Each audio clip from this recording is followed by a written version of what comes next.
Thank you. So, my name is Antti Liski. I'm leading the AI and machine learning activities here in Elisa Industriq, and maybe I'll jump to the title right away. So I'm going to talk about optimal production scheduling in energy-intensive processes. And quick introduction about myself and more about the Elisa Industriq AI and machine learning. So how we work through a centralized function. We have a centralized function for AI and machine learning here in Elisa Industriq, which we use to serve the industry companies, which are working on different parts of the delivery chain. And how we work through in AI/ML, we collaborate with the companies to enhance their product portfolios to develop features and functionalities in AI and machine learning. And for today's presentation, mentioning that a little bit of motivation why we are talking about scheduling is that it belongs under the portfolio of sedApta. And I'm not going to talk about any specific sedApta product or go into any sedApta scheduling, but talk about scheduling more in a general concept here. And the outline is like this. So I'm going to start with the basics, production planning and scheduling, then going to industrial demand side management, then going to give an example for you about steel making, and then hopefully have some time also for some key takeaways. But first with the basics, production planning and scheduling. Probably all of you know already this stuff, but just to align that what I'm talking about here and what I'm meaning with this is that what is production planning? What I'm thinking here is that it's in the big picture that we have been promising to produce something, that we make sure in the big picture that we can actually produce and deliver that what we have been promising, and that we have the resources to deliver that. So basically wanting to hit this intersection between the supply and demand curves.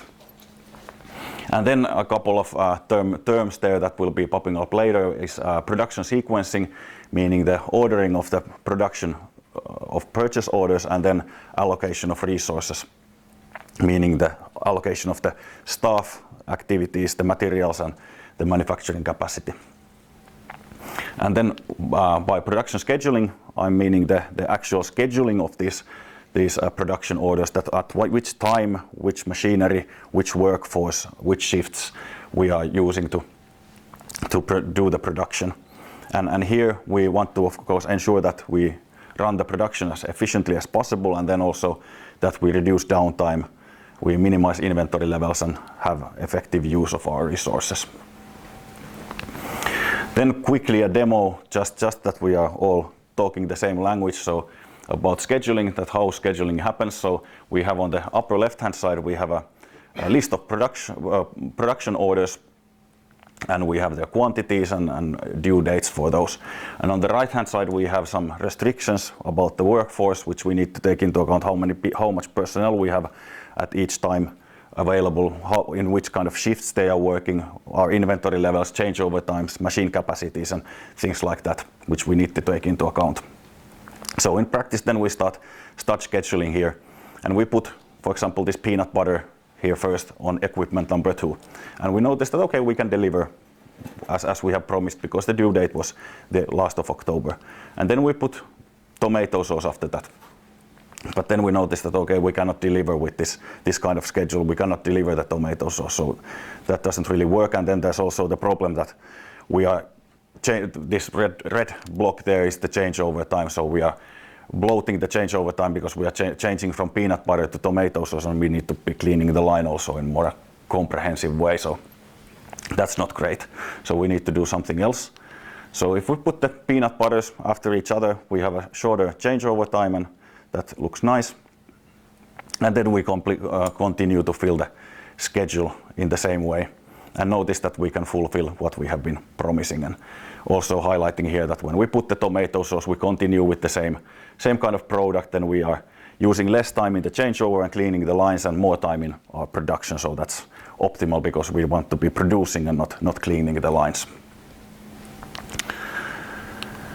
So that was scheduling. So now going to industrial demand side management. So I pulled out a little bit data from Fingrid from 2015 and 2020. And this is supply and demand data of electricity from Finland.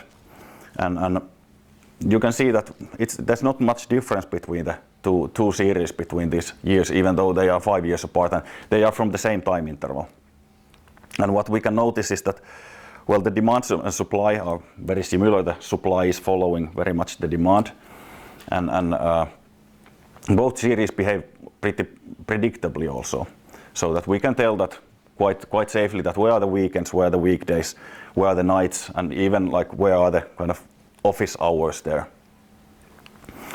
But then when we throw in the data from same time interval but from 2023, it starts looking a bit different. So if we look at the demand side, it's still quite the same, but then the supply, we notice that the supply has gone up, the volatility in the supply has increased, and the supply is much more unpredictable.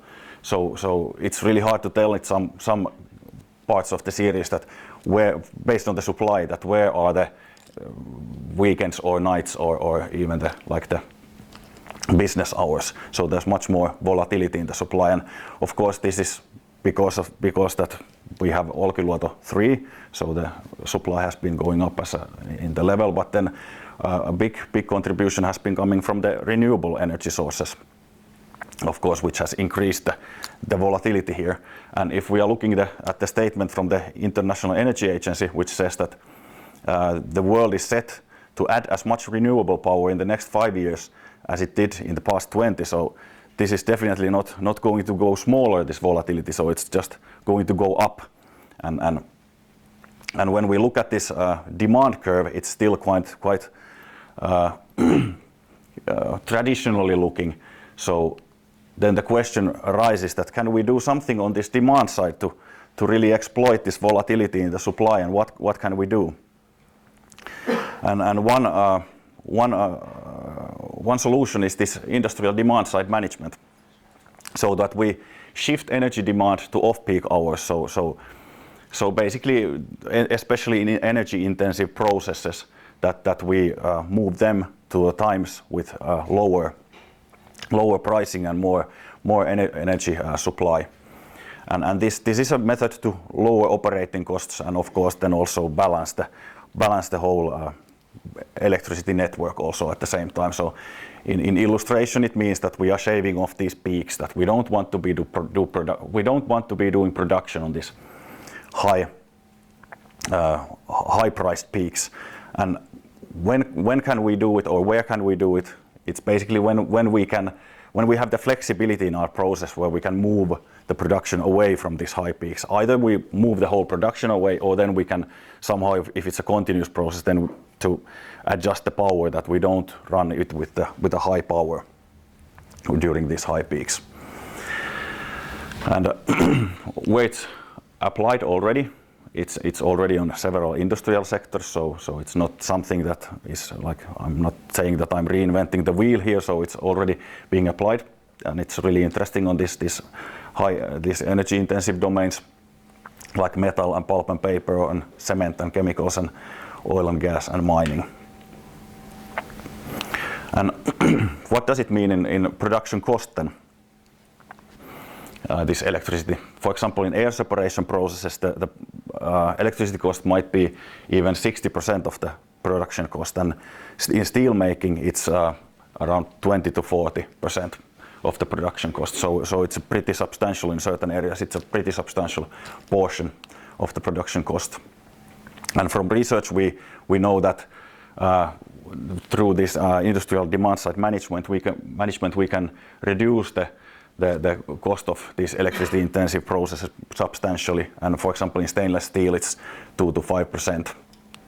And as an example, for example, in one steel dynamic site, if we can lower 3.5% the energy cost, then we are saving 3 million annually in this one site.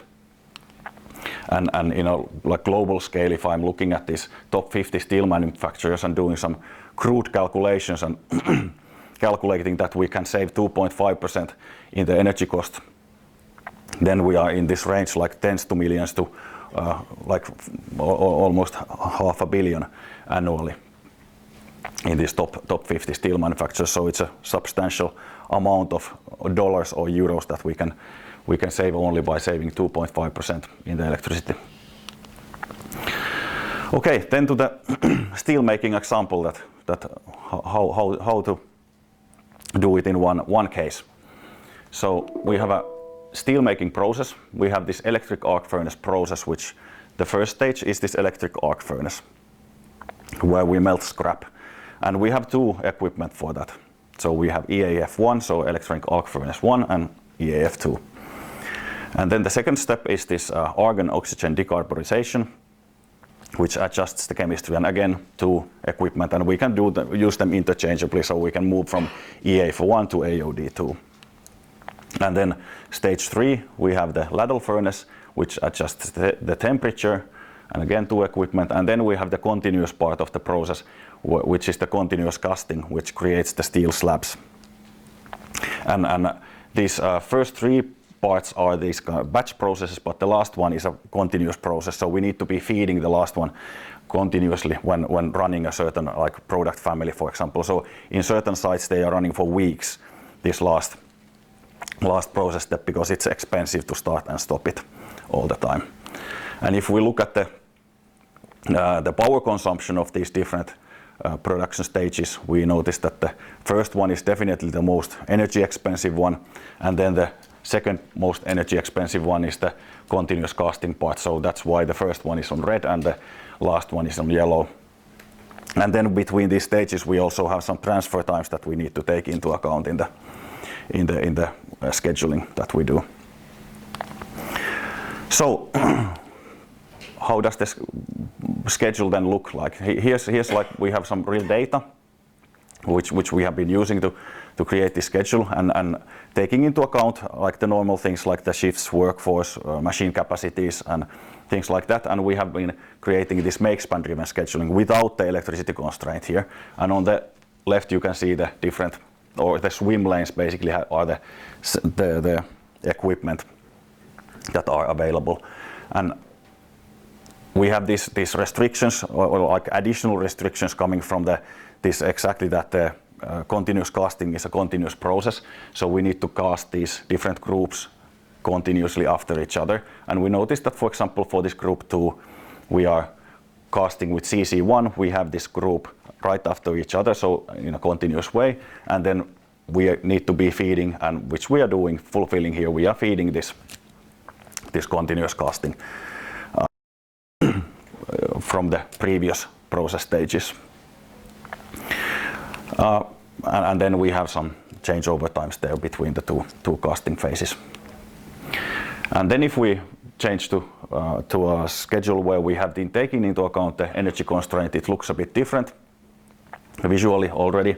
Of course, there's a lot of things in the background like these constraints, but like now viewing it only visually, you can already see some differences. So we have the energy prices here, and just to highlight that this, of course, we take the whole energy curve here, the price curve into account, but just to highlight this high energy cost region, especially here, we see some differences that what's going on here, that we are moving basically, the optimization is moving this energy intensive processing away from this high energy region.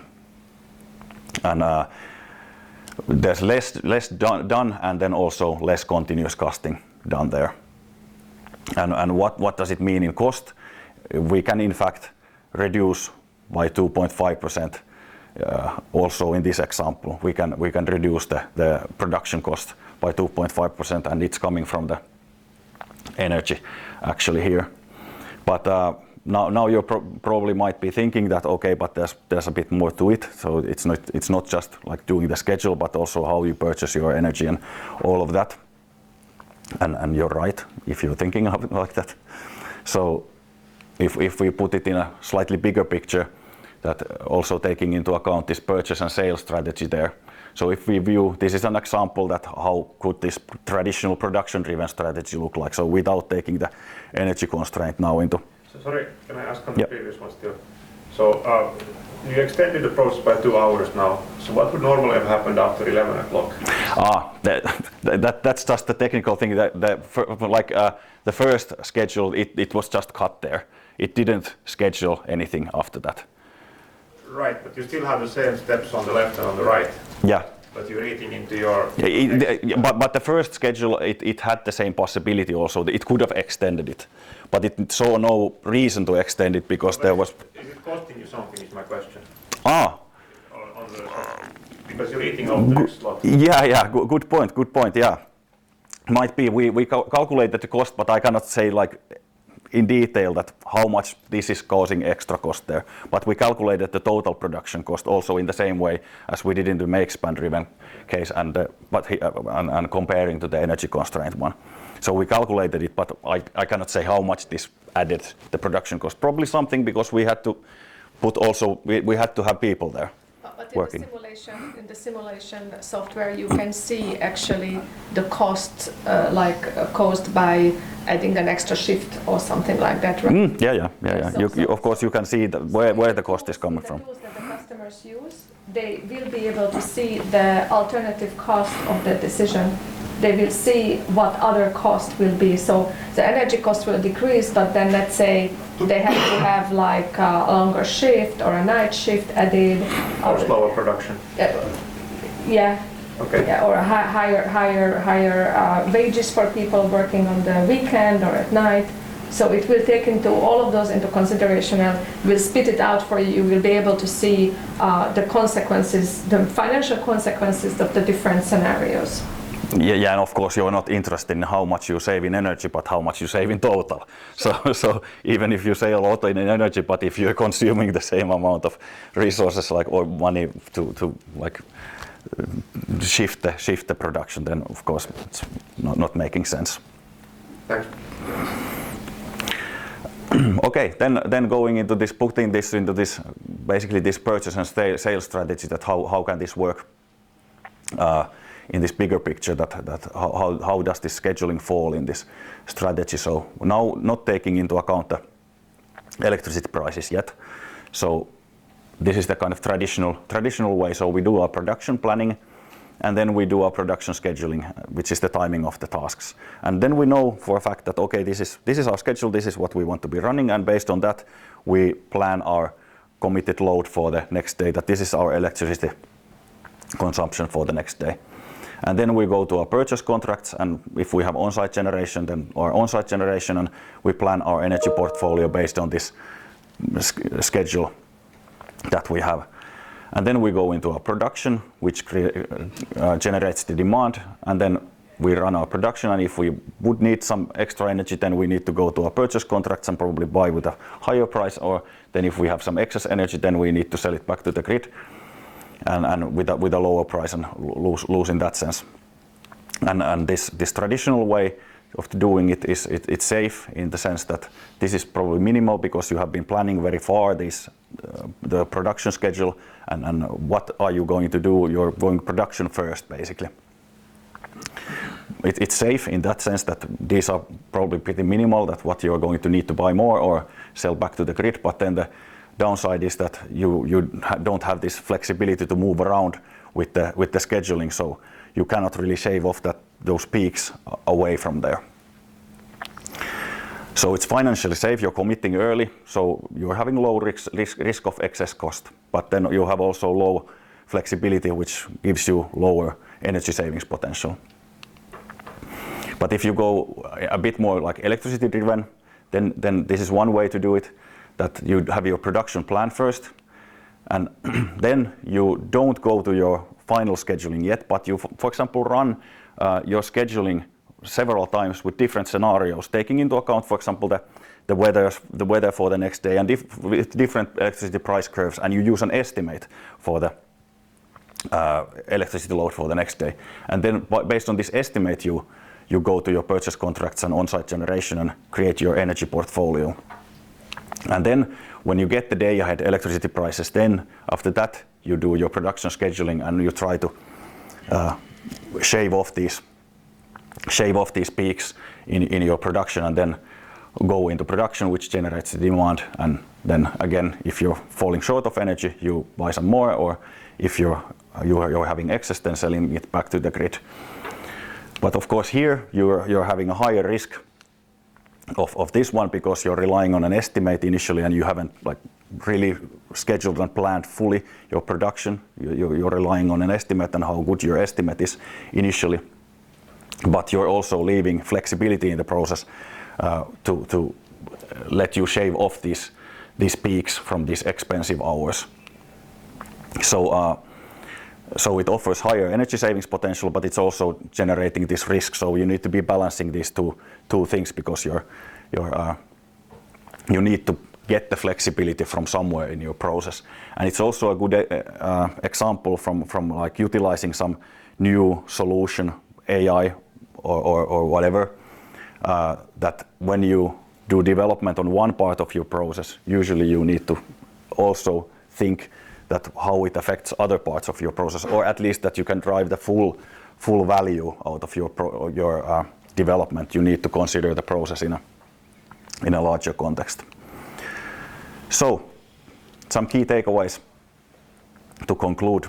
So the first one, the energy supply is in transformation, but what about the demand side? So how can we exploit this volatility of the supply in an efficient way? So batteries is of course one way to do it, but of course that's not feasible in all cases, because already the battery capacity is limiting that.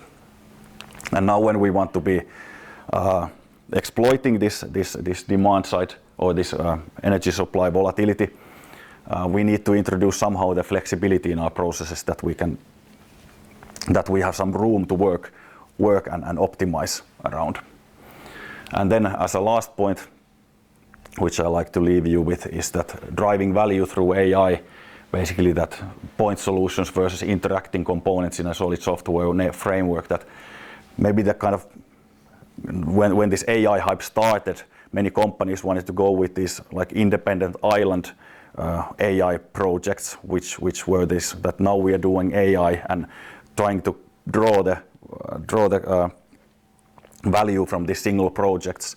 And of course, like starting with a single project and continuing in a project manner is totally okay, but also trying to see also that how this fits in your production process, for example, how they are interacting, when I develop this part, what kind of implications does it have in the other parts, and you can draw value from this one single project already, and that's in fact how you should plan your project, that each increment that you do, you generate value with that increment, but also that you plan your whole journey in the way that when you get further and further, the whole system builds up in such a way that you draw even more value, and you build in fact the system intelligence, and not like this like independent islands where you can claim that, okay, I'm now using AI, but your system is like separated, but building the system intelligence in there in this incremental fashion. Thank you. Yeah, thank you so much, Antti. Any quick questions to Antti? Okay. So, by the way, the lunch invitation is open to anyone who would like to join us. So then you can discuss more with our team as well. We will probably stay here in a few more minutes in the showroom. So if you have also some questions here afterwards, then we can have a short discussion here. I think, Eduardo, you guys were interested in the private mobile networks. And Jukka Nurmi, my colleague, is behind you there in the corner, and he can tell you all about it. So and of course we can go afterwards if you have time. Like would be great to go for lunch together. So thank you again for coming. Really appreciate you coming here in person. I hope we are doing 3 events like this per year, so I hope you will come to the next one. Maybe it will be in January or beginning of February. And I'll really let you know about that, so you can make your plans accordingly. So thank you again, and I wish you a really nice rest of the day. Thank you. Thank you.